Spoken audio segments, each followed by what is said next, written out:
Assalamualaikum warahmatullahi wabarakatuh. Apa kabar anak-anak, khususnya siswa kelas 10?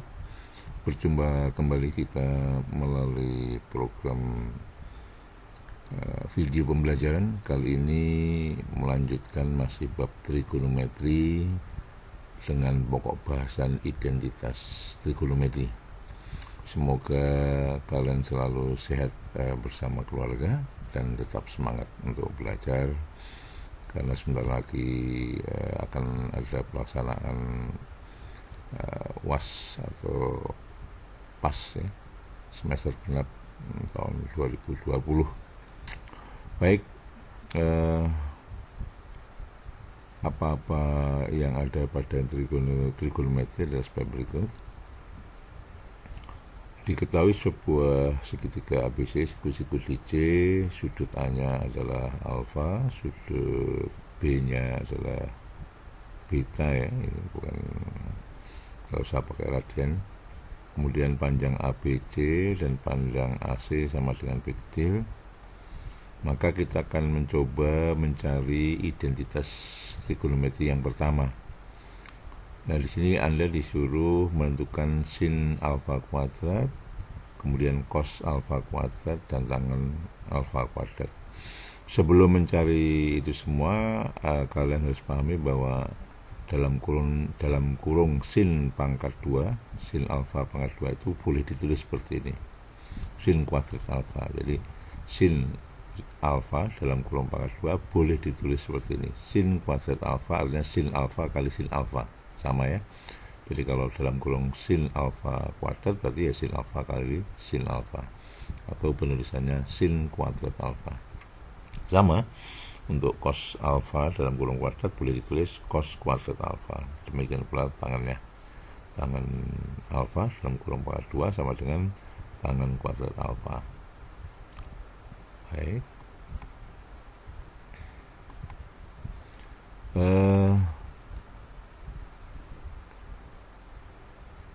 Maka kalau kita gambarkan pernyataan tadi adalah ini.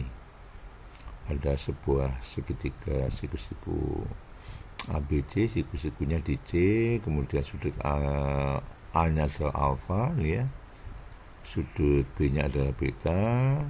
Di depan titik B adalah sisi B, di depan sudut titik A adalah sisi A, di depan sudut titik C adalah sisi C.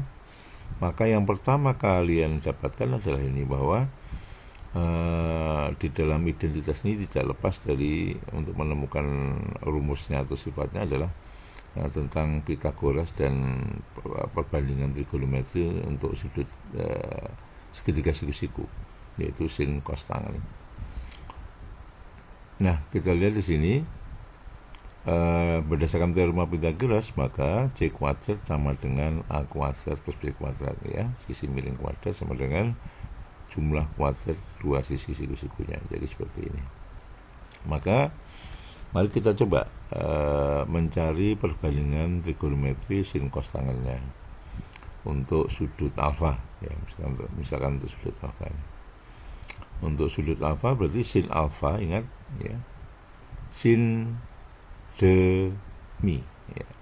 Sin alfa adalah sin demi, depan per miring, berarti alfanya ini depannya berarti A, miringnya berarti C. Nah, cos alfa ya, cos alfa depan ya, Anda lihat sini, cos alfa adalah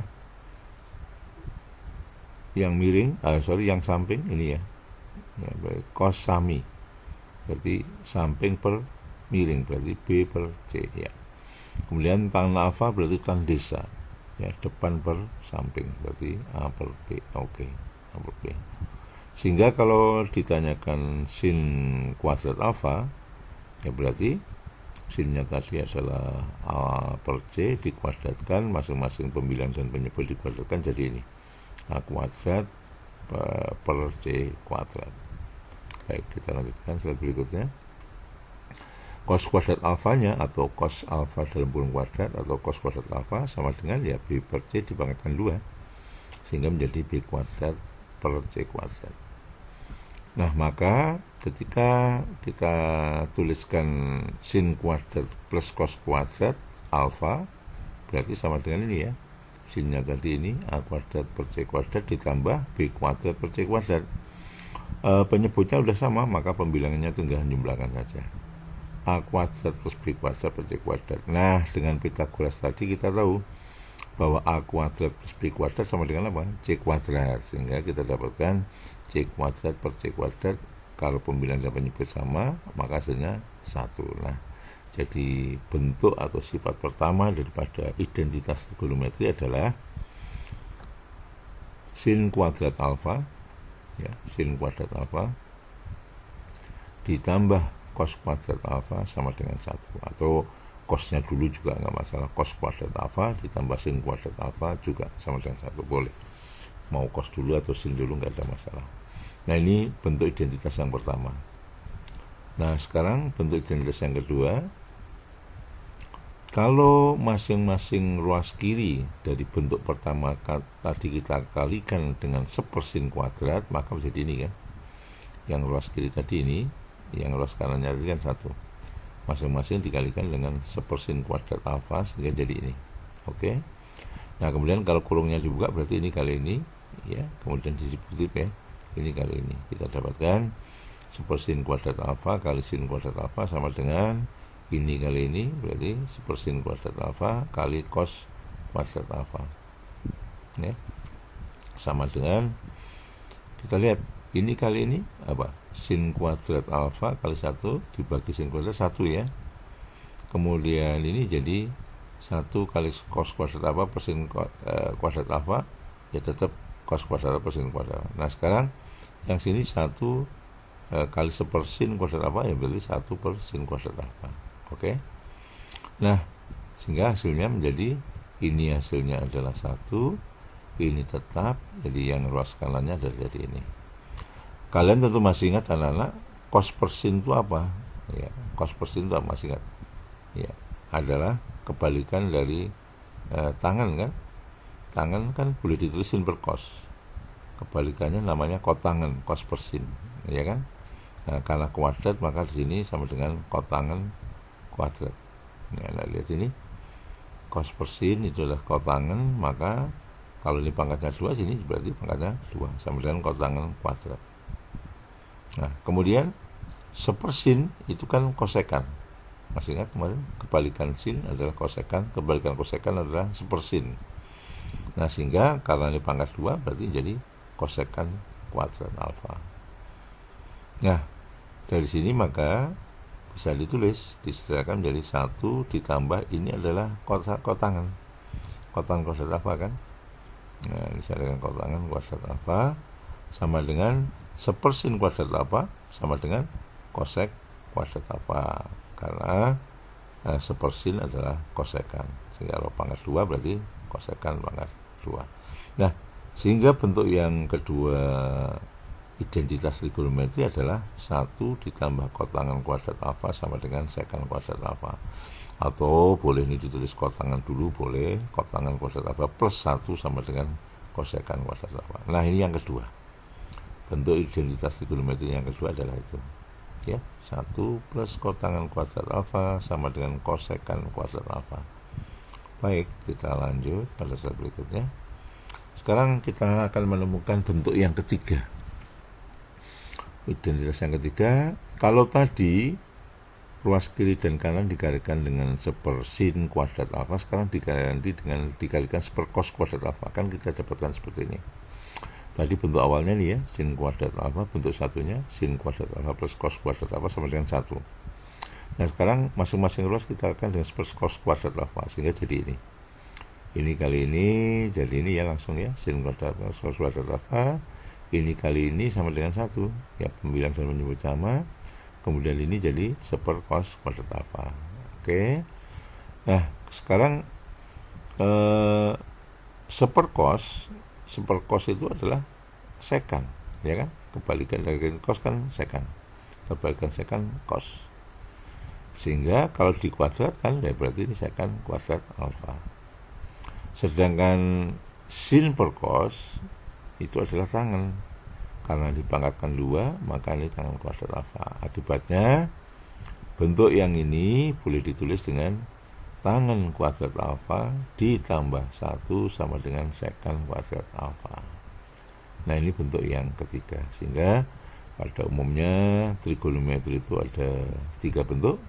Yang pertama tadi sin kuadrat alfa ditambah cos kuadrat alfa sama dengan 1. Yang kedua kot tangan kuadrat alfa ditambah 1 sama dengan cos sekant kuadrat alfa. Dan yang ketiga ini tangan kuadrat alfa ditambah 1 sama dengan sekant kuadrat alfa. Oke, saya kira tidak terlalu mendapatkan persamaannya. Kemudian kalau seandainya sudutnya tadi kita ambil beta, maka otomatis di sini semuanya harus beta. Ya, kalau alfa semua tidak ada, nanti yang di sini alfa, sini beta, maka berlaku identitas yang pertama. Ya kan? Sin kuadrat alfa ditambah cos kuadrat beta sama dengan 1 nggak bisa. Karena apa? Sudutnya tidak sama. Sehingga sudutnya itu harus sama. Itu maksudnya penjelasan B ini ya. Hasilnya seperti itu. Pemahaman kedua yang penting adalah sin kuadrat alfa ditambah cos kuadrat alfa itu sama dengan 1 tidak hanya berlaku untuk alfanya di kuadran 1 atau dari 0 sampai 90, tapi untuk semua kuadran. Nah, ini diberikan contoh. Apa betul kalau seandainya alfanya tidak 90, hasilnya juga berlaku rumusnya bentuk identitas yang pertama. Nah, ini bisa kita coba, kita lihat ya. Seandainya mau dicari ini, karena tadi sin kuadrat alfa ditambah cos kuadrat alfa, apabila alfanya sama kan hasilnya pasti 1 kan harusnya. Nah, maka bisa kita cek. Nah, ini harus ingat anak-anak, sudut 240 adalah di kuadran 3 karena lebih dari 180 kurang dari 270 kan. Nah, di kuadran 3. Oke. Masih ingat rumus relasi sudut di kuadran 3? Iya, 180 plus alfa. Ya, oke. Sehingga sin 240 itu sama dengan berapa? Ya 180 ditambah 60. Karena sin di kuadran 3 negatif berarti min sin 60. Jadi ini sama dengan min sin 60 ya. Min sin 60. Kemudian ini adalah Anda lihat sin 60 ada setengah akar 3. Nah, min setengah akar 3. Cos 240 sama dengan cos 60, ya kan? Di kuadran 3 adalah 240 dirubah menjadi 180 plus 60. Karena di kuadran 3 cosnya negatif kan? Nah, cos 60 adalah setengah, boleh dicek di tabel. Nah, kemudian kita kuadratkan sama-sama. Akar 3 kuadrat berarti kan 3, ya kan? Min dikuadratkan positif, 2 dikuadratkan 4. Min dikuadratkan positif, 1 kuadrat 1, 2 kuadrat 4. Jadi ini Anda lihat sekarang 3 ditambah 1 per 4 ya, karena penyebutnya sama hasilnya 1 ya. Terbukti ya bahwa sudutnya tidak harus kurang dari 90. Rumus identitas yang pertama berlaku juga untuk sudut yang lain. Nah, sehingga diperoleh kesimpulan ini menjadi sebuah sifat ya, atau rumus lah gampangannya, bahwa identitas itu ada 3 ini bentuk umumnya ya. Sin kuadrat alfa tambah cos kuadrat alfa sama dengan 1. Nah, ini bisa dirubah-rubah. Kalau seandainya ditanyakan sinnya, berarti kan 1 min cos kuadrat alfa. Seandainya ditanyakan cos kuadrat alfa, berarti 1 dikurang sin, ini 3 min dahulu sekarang jadi sin. Oke. Yang kedua, tadi kita peroleh bentuk umum identitas yang kedua adalah 1 plus kotangan kuadrat alfa sama dengan kosekant kuadrat alfa. Ya kan? Seandainya ditanyakan kuadrat alfa, berarti tinggal pindah, satunya pindah ke sini. Ya kan? Atau yang kosekannya pindah ke kiri. Sehingga akhirnya menjadi atau kotnya ya pindah ke kanan, jadi kosekan dikurangi kotangan sama dengan 1. Nah, ini saya kira 1 yang depan dihafalkan, mau ke belakangnya ini nggak usah dihafalkan, bisa tinggal pindah-pindah.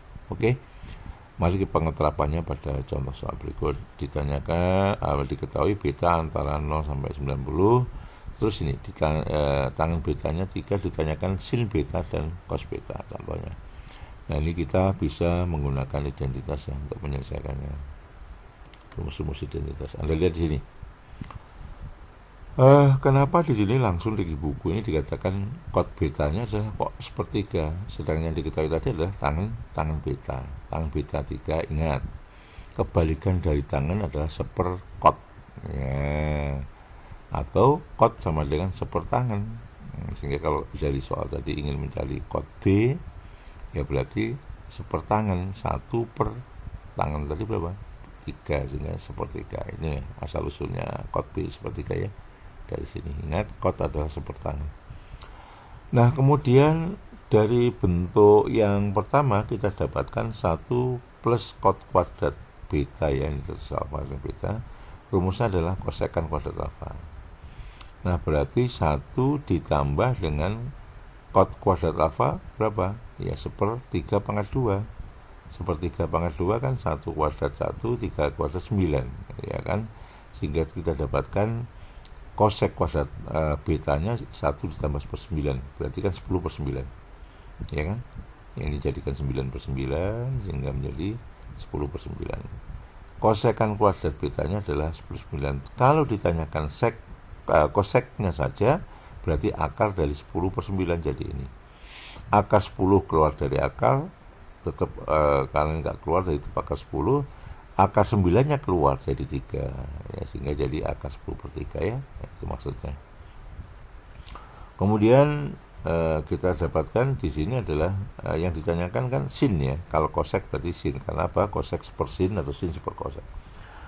Karena sin adalah seperkosek, berarti kan 1 per koseknya berapa? Akar 10/3. Kalau dibalik 3/10 akar 10.